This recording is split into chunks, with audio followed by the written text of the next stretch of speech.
Bonjour à toutes et à tous et bienvenue dans Cinefiles pour cette nouvelle critique d'un film de pirate. Pirate, un film sorti en 1986 de Roman Polanski. C'est un film avec Walter Matthau qui joue le capitaine Red et Chris Campion qui joue Jean-Baptiste la grenouille. Mais ce n'est pas une vraie grenouille, c'est un mousse.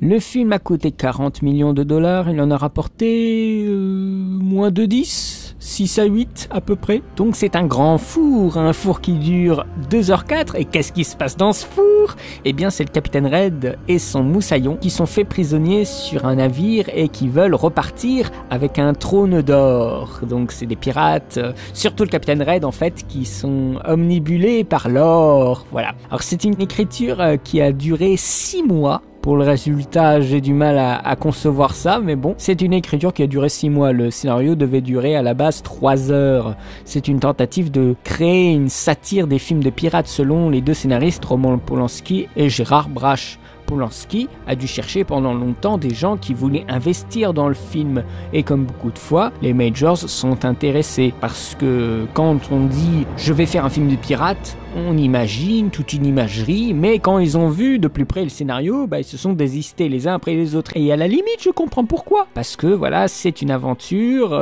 mais une aventure comique, semblable au bal des vampires, c'est-à-dire une véritable satire, pas quelque chose forcément d'aventure. Et je pense qu'il faut aborder Pirates armé d'une triple connaissance, celle du cinéma classique hollywoodien, du film de pirates en particulier, celle du cinéma de Polanski, qui est convoqué ici, principalement à travers les caractères des protagonistes et aussi leur manière de se confronter aux événements. Et ensuite, peut-être le cinéma moderne dont est issu Polanski quand même, avec ses ficelles esthétiques également. Polanski étant un cinéaste moderne qui, dans son cheminement artistique, convoque des classiques pour mieux les distancer, les détourner. Et le réalisateur réinvente complètement le genre. Il n'y a pas d'héroïsme romantique à la Curtiz, le réalisateur de Captain Blood. Les personnages de son pirate sont très laids, sont serviles, parfois assez médiocres, peureux et stupides. Il démystifie de A à Z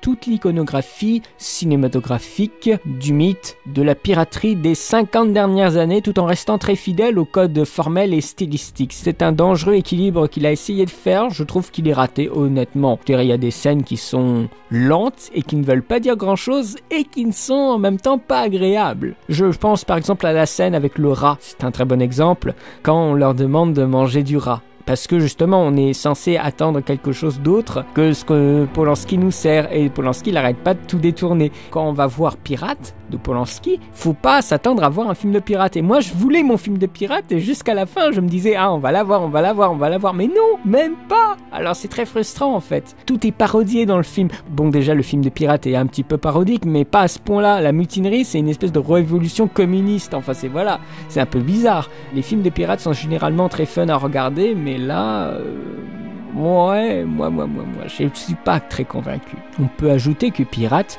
marque une sorte de tournant, de virage dans la carrière équilibriste de Polanski et répond en un sens aux interrogations du cinéaste quant au devenir esthétique de son cinéma. On sait que Polanski, sans être à l'origine, fut un des acteurs de l'avènement du cinéma moderne américain à la fin des années 60 avec par exemple Rosemary's Baby qui date de 1968 je crois. C'est un récit qui nous malmène déjà. Mais dans ces récits il y a des personnages qui conduisent vraiment l'histoire. L'histoire ne conduit pas les personnages, c'est vraiment les personnages qui conduisent l'histoire. Et dès le début, on a ces deux gaillards qui sont sur un espèce de radeau tout pourri. Captain Red qui donne des faux airs de barbe noire, c'est un pirate un petit peu bourré. Walter Matthau joue assez bien une sorte de capitaine ad hoc, comme au moment où le capitaine veut grignoter un peu Grenouille parce qu'il a très faim. Ça me fait beaucoup penser à l'épisode des crabes aux pinces d'or de Tintin bien entendu, qui date de 1941. Et donc il y a une constante dédramatisation, ce n'est pas très dramatique. Le pirate on n'en a pas peur, on dirait un Père Noël un peu bourré. c'est un peu ça.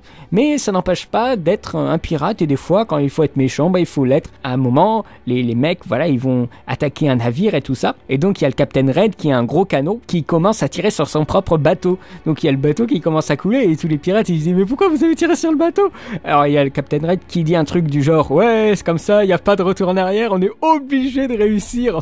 voilà, ça c'était pas mal. Ça fait un peu Jack Sparrow, mais ça je trouve que c'est culotté, et ça marche plutôt bien. Il est accompagné de Grenouille qui, moi je le trouve plutôt fade, Grenouille là, avec ses yeux toujours, oui capitaine, mais je trouve qu'en fait, je sais pas, je pense que c'est la VF qui rend pas du tout compte du truc, mais je le trouve assez fade. On n'est pas loin d'un espèce de Jack Sparrow et Will Turner, une sorte de buddy movie, mais bon, il y a beaucoup d'humour avec la gestuelle, il y a tout le slapstick qui est convoqué, le genre d'humour impliquant une part de violence physique volontairement exagérée, mais je trouve que Grenouille, ça me séduit pas tellement. En fait, je trouve que Captain Red résonne plus que Grenouille. Après, bien sûr, il est bien plus mis en avant. Le film peut fonctionner parce qu'il cristallise en lui toute l'imagerie enfantine et fantasmatique de la piraterie où l'enfant est sollicité. Le problème, c'est qu'il le convoque, il cristallise, comme je dis, mais c'est pour le détourner. Et je crois que c'est ce décalage qui m'a gêné. Et il y a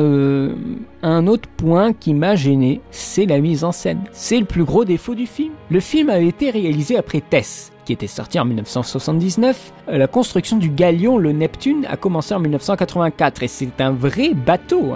Il a fallu 2000 ouvriers, il a coûté 8 millions de dollars. Il y a une envie de réalisme de la part de Polanski avec des costumes aussi très travaillés. Pirate a d'ailleurs remporté l'Oscar des meilleurs décors et aussi celui des meilleurs costumes. La production a malheureusement été stoppée pour des affaires de viol sur mineurs. Cela a semé bien sûr le trouble dans la réception du film, avant même que le film soit terminé. La production a lâché le film, puis a été reprise par une autre compagnie, et après le budget initial il a grimpé très très vite jusqu'à aller à 40 millions. Au départ c'était 15 millions, vous voyez un peu la différence. C'est monstrueux, et je trouve que le film a ultra mal vieilli.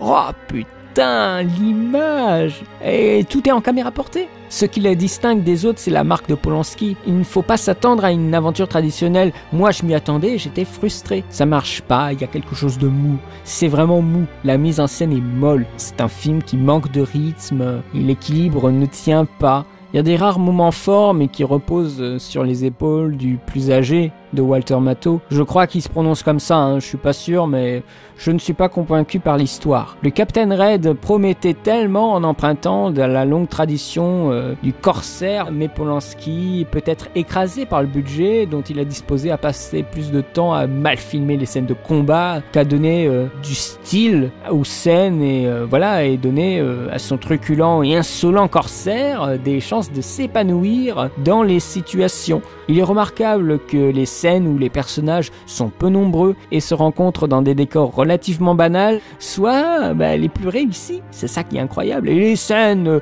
d'action spectaculaires sont complètement sans enjeu, sans envergure, sans ampleur, sans dramatisation, sans rien. Et avec ce film, l'univers de la piraterie semble avoir bien changé.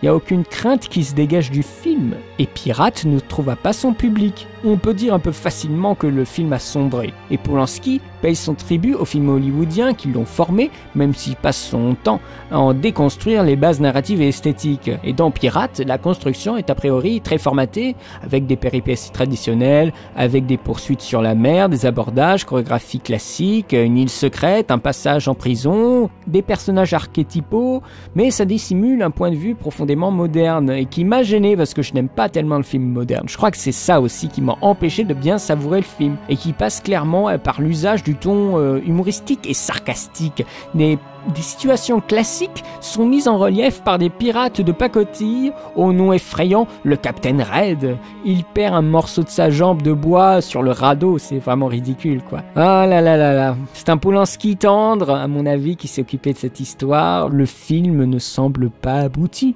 Mais après, qui suis-je pour dire qu'il n'est pas abouti? Vous avez raison, vous avez tout à fait raison. Mais je sens que lorsque je regardais ce film, il y avait quelque chose qui marchait pas. Et ça s'est confirmé avec mes recherches que le film a eu des problèmes, très clairement. Et est-ce qu'on peut considérer ce film comme un film d'exception, un film en marge? Je crois qu'on peut le dire. Et donc c'est très difficile de le juger, parce que c'est par rapport à quoi qu'on le juge, étant donné qu'il ne va pas dans le même chemin que les autres films de pirates. Bon, en tout cas, en ce qui me concerne, j'ai rejeté le film. À la fin du long métrage, je me suis dit, mais je lui mets un... Je lui mets un 11 sur 20. J'ai pas eu ma dose de divertissement. Mais ouais, non, j'ai pas été séduit par ce côté sarcastique, ce côté de critique. J'ai beaucoup plus apprécié le bal des vampires. Pour le coup, le bal de vampires était très réussi. Mais alors là, je trouve que non. Personnellement, là, je n'ai pas été séduit par le film. C'est pour ça que je lui mets un 11 sur 20. C'est assez fade en fait. En plus, le film est plombé par des séquences d'action qui sont mal foutues, pas convaincantes. On s'embarrasse de ces scènes, mais parce que, voilà, il faut mettre ce genre de scènes, mais Polanski n'arrive pas à créer une tension nécessaire pour transformer ces combats en moments d'anthologie. Ça sont juste passables, voilà, des passages peu lisibles, très confus, à l'image d'un tournage qui fut chaotique. Donc, vous pouvez le regarder si vous aimez Polanski, et si vous aimez son style, je pense que vous apprécierez Pirate, mais ce n'a pas été mon cas. Donc voilà, c'est la fin de ma critique, j'espère qu'elle vous aura plu. N'hésitez pas à dire ce que vous avez pensé du film, si vous l'avez vu, n'hésitez surtout pas. Et quant à moi, eh bien, je continue les critiques sur les films de pirates, et je vous dis à très bientôt pour de nouvelles vidéos. Allez, salut!